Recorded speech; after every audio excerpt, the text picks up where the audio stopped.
பாவ அறிக்கையும் மன்றாட்டும். பாவ அறிக்கை. நீதிமொழிகள் 14ஆம் அதிகாரம் 1ஆம் வசனம்.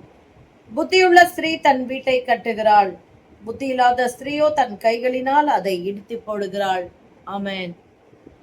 பிரியமான சகோதரிகளே, ஆண்டவர் இன்றைக்கு நமக்காக கொடுத்திருக்கிற, அதாவது நாம் செய்யக்கூடிய பாவ அறிக்கை, எந்தெந்த காரியங்களினாலே, சுய புத்தியினாலே விழுந்து எந்தெந்த எல்லைகளிலே நாமவே நம்முடைய குடும்பத்தின் மதில்களை இடித்து போட்டோமோ, நம் குடும்பத்தின் சந்தோஷத்தை இடித்து போட்டிருக்கிறோமோ, இப்பொழுது ஆண்டவர் பாவ அறிக்கை செய்யும்படி நம்மை கேட்கிறார்.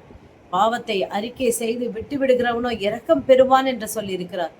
நம்ம ஒன்றும் வேணும்னே யாரோ நம்ம குடும்பத்தை இடிச்சு போட மாட்டோம் இல்லையா? சாத்தான் தந்திரமாய் வஞ்சிக்கிறான். பிரியமானவர்களே, முதலாவது ஸ்திரீயானவள் வஞ்சிக்கப்பட்டாள் என்று வேதத்திலே பார்க்கிறோம். நாம் ஜாக்கிரதை உள்ளவர்களாய் இருந்து பிசாசு இடித்து போட்ட எல்லாவற்றையும் தேவனுடைய பலத்தினாலே, இயேசுவின் நாமத்தினாலே எல்லாவற்றையும் கட்ட முடியும். பாவ அறிக்கை செய்வோமா? ஸ்தோத்திர ஆண்டவரே, ஸ்தோத்திரம் தகப்பனே. ஆமா ஆண்டவரே, எங்கள் சுய புத்தியிலே விழுந்து எங்களுடைய துணிகரத்தினாலே ஆண்டவரே நாங்கள் எங்கள் எல்லைகளை எல்லாம் இடித்து நாங்கள் தரைமட்டமாக்கி ஆண்டவரே இப்பொழுது கண் கலங்கி கொண்டிருக்கிறோம். ஆண்டவரே, நாங்கள் அறிந்தும் அறியாமலும் துணிகரமாயும் செய்த எல்லா பாவத்தையும் தயவாயங்களை மன்னியும் ஆண்டவரே.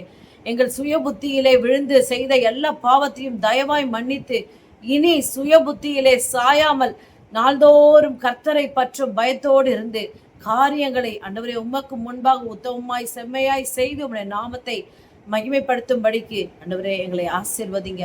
தாழ்த்துகிறோம், ஒப்பு கொடுக்கிறோம். எங்கள் பாவங்களை மன்னிங்க இயேசுவின் நாமத்தில் பிதாவே, ஆமென்.